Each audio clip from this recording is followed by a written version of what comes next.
V-ați gândit vreodată cât timp pierdem pentru a analiza sarcini repetitive, aprobări întârziate sau procese greoaie? Imaginați-vă o echipă blocată într-un labirint birocratic, deci unde fiecare pas înseamnă un nou formular, un nou e-mail neclar și o ședință inutilă. Frustrant, nu-i așa? Deci, salutare tuturor! Astăzi vrem să vă prezentăm o soluție care nu doar simplifică haosul administrativ, însă transformă complet modul în care companiile lucrează. Ce ar fi dacă un task s-ar rezolva mult mai rapid? Fiecare resursă ar fi folosită mai eficient, iar echipa ar avea mai mult timp pentru a face ceea ce contează. Rămâneți cu noi pentru a descoperi cum iNash Management Time poate elimina blocajele din calea succesului companiei dumneavoastră. Dar, înainte să trec la însuși prezentarea companiei noastre, am o remarcă foarte mare. În primul rând, noi suntem o echipă mai specifică, pentru că compania noastră, de fapt, ea încă nu este pe piață. Este doar un plan de business pentru o doamnă din Kazakhstan, care noi, până la sfârșitul proiectului, o să implementăm. Echipa din spatele acestui proiect sunt colegele noastre Valeria și Vlada, care din păcate nu au fost prezente astăzi, eu, Daria și Barâș și Maria, care lucrăm foarte intens aici. Deci, modelul nostru de afacere. Știm cu toții că pentru o organizație, timpul este cel mai important. Astfel, prea des, echipele și liderii sunt prinși în procese ineficiente, care încetinesc procesul. Pentru compania noastră, iNash Management Time, noi ne focusăm direct pe către manageri, liderii de echipă și echipele de proiect. La fel, pentru a le oferi instrumente necesare pentru eficiența lor. Desigur, să nu uităm despre beneficiarii indirecți care vor fi, asemenea, organizațiilor care vor fi mai eficiente, angajații din domeniu care vor cunoaște mai mult și vor avea un flux de lucru mai mare, iar clienții finali care primesc servicii și produse de o calitate mai bună. Însă vă întrebați, dar ce ne diferențiază pe noi de celelalte companii? Propunerea noastră de unică valoare este că descoperim blocajele, optimizăm procesele și transformăm echipele fără sisteme complicate sau costuri uriașe. Soluțiile care le oferim la această etapă este că adoptăm strategii personalizate pentru fiecare organizație, asigurând o implementare puternică și sustenabilă, astfel încât mai apoi aceștia să poată avea o transformare culturală durabilă în interiorul organizației lor. Punem accent pe dezvoltarea liderilor interni. De asemenea, ne gândim nu doar la organizațiile mari, dar și IMM-uri și startup-uri. Pentru că ei sunt la început de drum, realizăm că ei nu au un buget foarte mare. Astfel, soluția noastră este pentru a avea un cost mai accesibil pentru aceste două categorii. Cum conectăm clienții? În primul rând, ajungem la ei prin rețele profesionale, aici nu se vedem, sunt conexiunile prin LinkedIn, evenimente de networking și, desigur, parteneriate strategice. La fel, ne vom baza pe recomandările clienților mulțumiți deja de experta noastră și, desigur, platforme online. Vom avea o prezență activă pe social media, webinarii, articole educaționale și resurse digitale. Un element foarte important într-o afacere este relația cu clienții. Așadar, vom avea o colaborare strânsă în care vom lucra alături de toată echipa organizației, o personalizare, pentru că fiecare strategie va fi personalizată și unică pentru fiecare afacere și un suport maxim post-implementare, pentru că nu doar livrăm o strategie și niște servicii, dar ne asigurăm că asta va funcționa. Business modelul pe care noi ne axăm este B2C și B2B. Sunt sursele principale de venit, adică de la o consultanță personalizată la programe de formare până la soluții digitale și colaborări pe termen lung. Așadar, resursele noastre cheie vor fi tehnologiile digitale, care vor fi un mare plus pentru diagnostic și implementare, o expertiză în consultanță și partenerii noștri strategici vor fi companiile de consultanță, organizații de formare, universități sau centre de cercetare. Acum, oare vă întrebați cine vor fi clienții noștri? Imaginați-vă că sunteți Mihail. Mihail are 42 de ani. El lucrează drept manager operațional, din păcate nu se vede, manager operațional într-o companie de tehnologie și este însoțit de o echipă foarte talentată și foarte capacitată. Însă, din cauza unui management prost, acesta are sarcini repetitive, sunt niște procese ineficiente, mail-uri fără sens, ședințe care nu aduc niciun rezultat și la finalul acestui ciclu avem o echipă și mai demotivată care nu duce la niciun succes organizația. Astfel, realizăm că Mihai nu este singurul din acest domeniu care are această problemă. Deci ce facem? Cine sunt clienții noștri? Sunt, în general, persoanele cuprinse cu vârsta de 30 și 55 de ani, gen atât bărbați și femei, exemplul principal a fost doar un exemplu, cu statut social, drept profesioniști, cu funcții de conducere, manageri, antreprenori și specialiști HR. Desigur că, din cauza că experta noastră este localizată în Kazakhstan, principalii clienți vor fi de acolo, dar cu o potențială extindere și în Rusia, inclusiv Moscova, mai mult. Deci ce oferim noi clienților noștri? Ce au ei nevoie? O creștere a eficienței operaționale. Vom oferi asta prin strategiile personalizate. Probleme: gestionarea ineficientă a proceselor interne, lipsa clarității responsabilităților și fluctuația ridicată a personalului. Așadar, așteptările lor sunt ca să fie soluții rapide și eficiente, personalizare, suport continuu pentru implementare. Iar diferența? Ce ne face pe noi diferiți? Iarăși, noi nu propunem schimbări complicate și greu de implementat.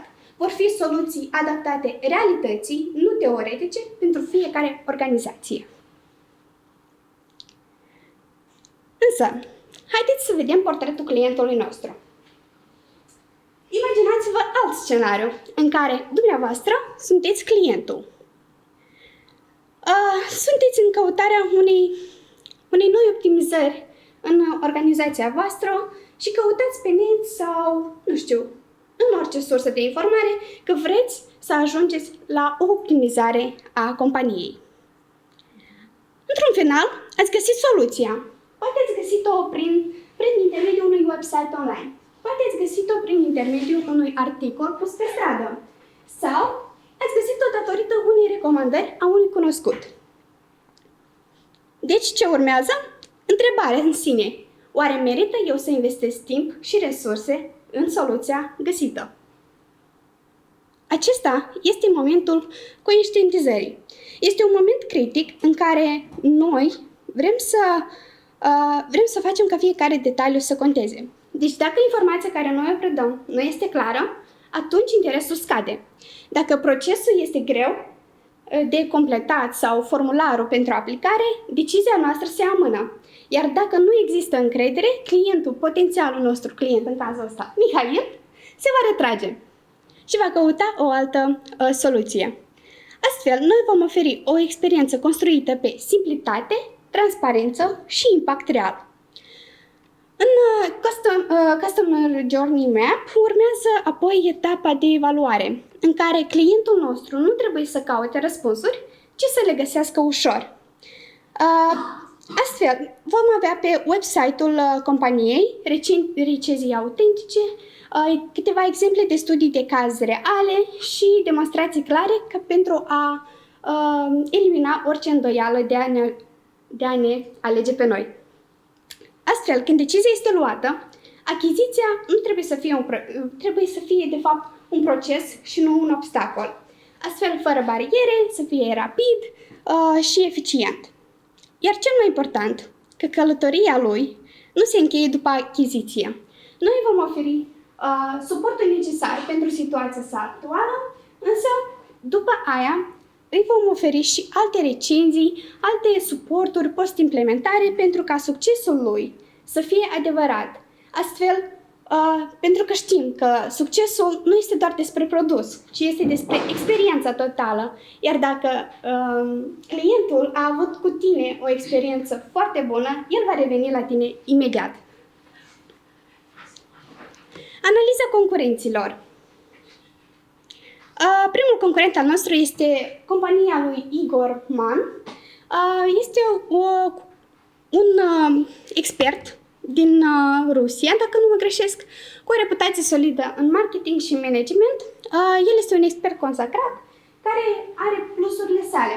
Are un brand personal puternic, oferă servicii de calitate, însă un minus al său este că piața este restrânsă, deoarece provocarea sa principală este că compania sa depinde de imaginea fondatorului.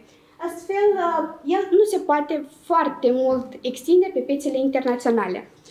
Pe când Ainas Management va fi puțin cu o strategie axată pe extinderea de piață. 8 minute? Ok, reușesc. Al doilea concurent este Axur, o companie care la fel oferă servicii de management.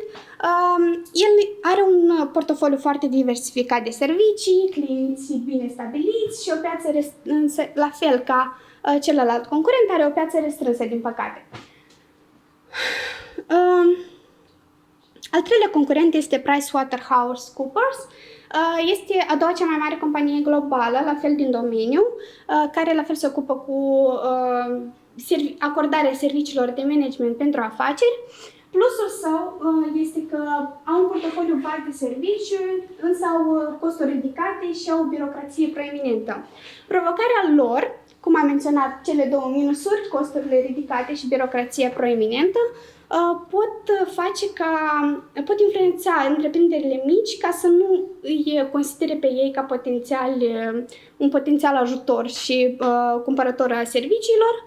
De noi ne axăm anume pe aceasta, va fi un segment aparte pentru IMM-uri, cum am menționat și la început. Analiza eficienței marketingului concurenților. Avem încă alt concurent, Alliance Strategies. El are doar un site axat pe piața rusă, cu promovare prin reclame Yandex Metrica și au un plus foarte mare pentru că acolo în website-ul lor au opțiune de consultație gratuită, ceea ce atrage foarte multă lume de obicei și fac bine treaba asta. Prețurile serviciilor însă nu sunt transparente, ceea ce poate duce la faptul că unii clienți care sunt taxați anume pe prețuri pot să refuze această potențială alegere. De asemenea, deci, lipsa prezenței pe rețelele sociale, aceștia au doar un website și limitează posibilitatea de a se extinde. Iar noi, ca Ainas Management Time, ne propunem ca să dezvoltăm în principiu foarte mult și rețelele sociale, Instagram, Facebook, TikTok, whatever, pentru a mări baza noastră de clienți. Al doilea concurent, iarăși Axur, au un website cu interfață friendly, însă au un formular de ofertare foarte complicat, trebuie să introduci foarte multe date și foarte multe detalii inutile pentru a primi o ofertă a serviciilor lor. La fel, prețurile nu sunt transparente și au un instrument tracking de Facebook Pixel și Yandex Metrica pentru a optimiza campaniile. Ainas Management poate lua de aici, prelua, aproape nu plagia, dar prelua, faptul ca să utilizeze instrumente de tracking pentru blogul său la fel, Facebook Pixel și Yandex Metrica, să facă la fel un website cu interfață friendly, care este ușor de navigat pentru userul site-ului. Și cam așa. Și al treilea, iarăși PricewaterhouseCoopers. Este un site adaptat mobil, este foarte profesional, desigur au linkuri externe de ghidare a utilizatorilor, ce este un plus foarte mare la acest capitol, însă nu au personalizarea ofertelor, ceea ce noi plănuim să facem pe website-ul nostru. Și ajungem la concluziile, că Honest Management Time nu doar că optimizează procesele interne, dar transformă modul în care organizațiile cooperează și crește și se dezvoltă. Deci noi oferim soluții personalizate care pun accent pe cultura durabilă și eficiența pe termen lung, care au și costuri accesibile, plusul nostru, unicitatea noastră de pe piață, că oferim costuri mai mici pentru IMM-uri și startup-uri. Deci fiecare strategie pe care o concepem este propusă pentru a adresa provocările pe piața emergentă, asigurând un impact imediat și sustenabil. Deci dacă doriți să economisiți timp, resurse și să creșteți productivitatea, noi suntem partenerul de care aveți nevoie. Mulțumesc mult și dacă sunt întrebări, vă rog să le adresați.